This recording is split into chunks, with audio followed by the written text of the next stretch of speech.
Hey, what's up, guys? This is JL from Counter Nature. I'm excited to be announcing our first piece of content for the new season. We're going to be covering the preview of ESEA Main for season 35. NoVa is going to be walking us through his preseason rankings and kind of giving a little bit of tidbits with his favorite teams that he wanted to cover. So let's get into it and hope you guys enjoy. Hello and welcome to my Season 35 main preview. My name is NoVa and I'm going to go over a few of the standout teams this season, highlighting some of the bigger storylines and what teams I'm personally going to be keeping an eye on. I've ranked all of the 115 competing teams this season. The rankings are based on numerous factors I took into account, and while I expect that certain teams will end up surprising me, I think it's generally quite accurate. Teams which kept their rosters intact between seasons, teams that practice, and teams that have shown success in the past have been ranked higher than those who changed out a lot of players or don't practice. If you end up liking this video, please feel free to follow me at nova__CSGO on Twitter in case I make more content like this in the future, or you just want to follow my own team's run through this division. But anyway, let's get into the list, starting with the top 10 teams in my ranking. AdAstra is my highest ranked team this season, the only advanced relegated team to actually play out this season of Main. Despite their lackluster advanced season ending with a 5-11 record, I have high hopes for them to spring right back. They have mainly the same roster, picking up tactile between seasons. Last season, Sensor did a lot of work for them, so I expect more of the same from him. If they've done their work in the offseason, I would expect a deep playoff run. Let's see if there are any teams that can overtake them. The second highest ranked team on my list, TNT is Dynamite, has just come up from Open Season 34. However, don't be deceived, these guys have a lot of experience backing them up. Most importantly, they tout Ely as their coach, who is no longer a player on the roster. An ex-analyst for NRG and a coach for both Splice and Envy, this guy brings a lot of experience to the mixed roster of main and ex-advanced players. They practice pretty consistently, and their coordination is near unmatched in this division. I see these guys tearing through the newer main teams and overwhelming even the more experienced teams. Next up, we got Lucky Reapers in the third spot. Last season, they came just one game from making advanced, losing to X Counter Nature and bringing them to the brink on the first map. They have since replaced Andrew S05 with Scarecrow, which will bolster their firepower, and with an entire offseason to practice, they will probably end this season with a much stronger record. I predict these guys will find a lot of success in Season 35. My fourth ranked team is UGK Esports, featuring Kates, No Name, Gur, Zebra, and Luke K. Some combination of these players have been playing together for multiple seasons now, coming close to making advanced every time. I think the raw skill on this team is one of the higher in main, and they've been together a long time, long enough that their chemistry will be there to back it up. Assuming that they've been practicing, these guys will probably repeat their performances of the past few seasons, but I think that this will finally be the season that they make advanced. My own team is up next, Ferda Bois. I'm going to be brief as I want to let our gameplay do the talking, but we have kept the same 5 as last season, practiced every day since we lost out of playoffs, and are finding consistent success against other main and advanced teams in both cash cups and scrims. The pieces are in place for a very deep run, it's just a matter of seizing it. If you've followed the main scene at all in the last few seasons, you probably know about VCU Esports. This will be this team's 7th season of main, and though they've made playoffs each time, they've also lost out each time. Season 30's 13-3 record was the best they've done in a regular season, but their regular season performances have failed to convert to playoff success. I think this season will end that trend. They have all the tools they need to make playoffs, as they've proven time and time again. They will be one to watch. Will they break the curse, though? Only time will tell. The 1 seed of main Season 34, Team Villainous Academy, comes into Season 35 boasting a new, Umar-less roster.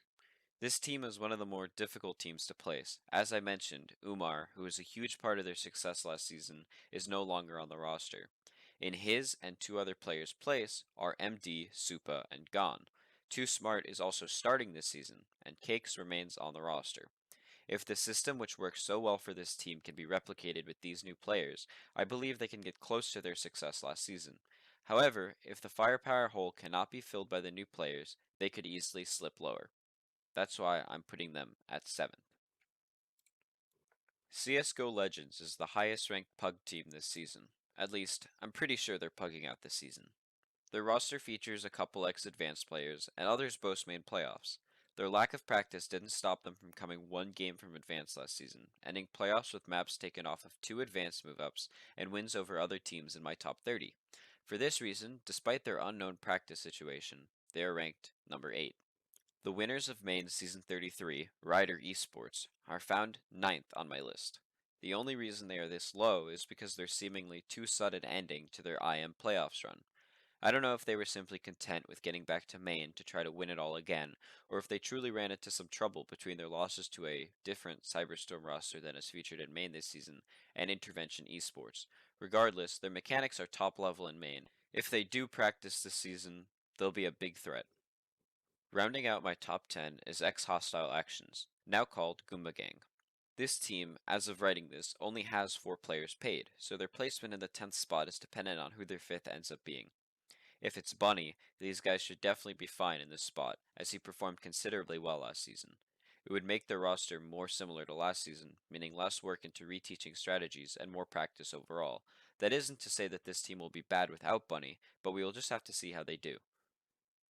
Now that the top 10 has been discussed, I'd like to talk about a few other teams to keep an eye on this season, starting with my 14th ranked team, Undesired Prophecy. This team sounds really confident about their growth over the offseason, with Kismer beginning to become a really scary opera according to Flixie. In addition, their acquisition of Snoozy and Spec are upgrades over their previous players. For these reasons, I think that these guys will definitely be one to watch. Team Surkz, my 15th ranked team, rose from IM 2 seasons ago to end regular season barely squeaking into playoffs on a 9-7 record. However, once they reached playoffs, they found a bit of a stride, taking down Goomba Gang, a much higher seeded team, as well as the Zookeepers, getting knocked out by Skeet Skeet Watergun and an advanced move up, Windstorm. This team could honestly go either way, but they've practiced hard and kept mainly the same roster, so with a season of Main under their belt, I think they'll only get stronger. Hibu's team, Atlas Esports, comes in at 17th, a surprisingly high placement perhaps for an IM move-up. I think that this team's practice in the off-season, consistent best of threes, and server work will propel them further than teams that didn't take advantage of the time they had. Mark did a lot for them in the fragging department last season, but the team seems more well-rounded than before. Definitely one to watch. Probably one of the more contentious placements, Voltage Esports comes in as 20th. They ended with an underwhelming 8-8 record, but I personally believe that these guys will find a lot more success this season than last. They are succeeding in scrims, making impacts in the ESEA Cash Cups, and kept a very similar roster to last season. Not much else to say other than I will either be really right or really wrong on this one. Dexa is our 22nd ranked team. They've got some new blood on the roster, and have already started proving themselves in Cash Cups and scrims.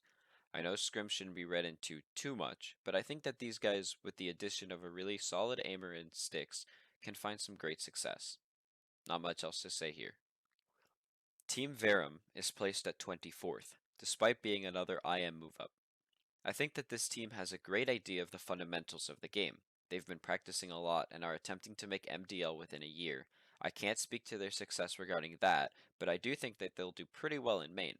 Their only weakness is that they don't have a season of Main as a team under their belt yet. We'll see if they can overcome this obstacle. A very different roster than the Cyberstorm that competed in IM last season. I expect that these guys are going to be better the longer the season goes on. I am tentatively putting them at 35th, but I think that if they can keep working through the season, they'll end up much higher. 36th place is Last Picks. This team has a mentality similar to there's always next season. They've had a very long time to build up chemistry and an extensive strat book. They added Jackro to the roster, who I think will bring another level of depth to their team. If Jackro performs well on the team, I think that these guys could end up slipping into the 32-team playoffs. If not, though, they might be doomed to wait another season for their chance, but it might finally be their time to get picked. Right below the prior 2 teams, Dignitas finds their home on the list at 37th. This team has had a long-standing roster, and I'm personally curious how Sholiana will do. I view Dig as somewhat of a gatekeeper team for Main, however I think they might break away from that with a good run this season. Their first matchup of the season is against AdAstra, which will be a very telling match for the future of this Dig roster and AdAstra themselves. Excited to see how it goes. Freestyle Gaming finds its home at 42nd on the list. I'm really interested in this team. I feel like they could end up being nothing in main, but something is telling me they have a shot at surprising people. They have a really confident opera in VTR, and I feel like with the right schedule they could make a run. The conditions would need to be perfect though. The 43rd ranked team, Sinai Village, features a roster that just got moved up from Open. However, the players on the team have much more experience than that. Tribute has been around for quite some time, and I have a feeling his experience will rub off on some of the younger players. Similar to Freestyle Gaming in my opinion, in that if they get the right schedule, they could make a run to playoffs, but they should definitely be safe keeping their spot in main. The second place team in Open last season, and the last team to face the Yeah Gaming meat grinder, CZ and his boys did really well last season. Coming in at 50th on my list, I am curious, how will their Open run translate to main? I'm not sure. Shock has really good mechanics, but considering how fresh this team is, it will almost certainly take them some time to acclimate to main. Finalizing my notable teams list is Gemini. Initially ranked much higher, I was forced to lower their rank to 66th after their roster basically fell apart hours before the season began. They managed to field a roster, miraculously, but I think that with so little time before the season starts, they will have to settle for keeping their main spot. Similarly to them, 13th Hour Gaming also had their roster drastically changed before the season began. We'll just have to see if these two teams can recover from losing a lot of their players. The last thing I'd like to discuss is a few notable teams that died in the off-season. 3 of the 4 teams I'm referring to here are all advanced relegated teams: Animorphs, Team Bud Squad, and Kinship Black. They all failed to get a roster together for main this season, leaving AdAstra without any competition from their old division. Finally, Kingslayer and Thames Dyza Squad is also missing from this season. Although main is definitely a division filled with random upsets and dark horses, I hope this video served to help set the scene for the long season to come. With matchups having just been released, the season is almost underway. I'm very excited to see it all unfold. I'd like to thank Counter Nature for providing me with a platform to talk about one of the more interesting divisions of ESEA, Main. I have literally no editing skills, so without them, I probably wouldn't have been able to make a video, and because it's being hosted on their website, I get to reach a much wider audience this way. So please go give them a follow as well, at Counter Nature. Once again, my own Twitter is at @NoVa__CSGO, that's 2 underscores, and hopefully I can make more like this in the future. Thanks for watching all the way through, if you did, and yeah, later.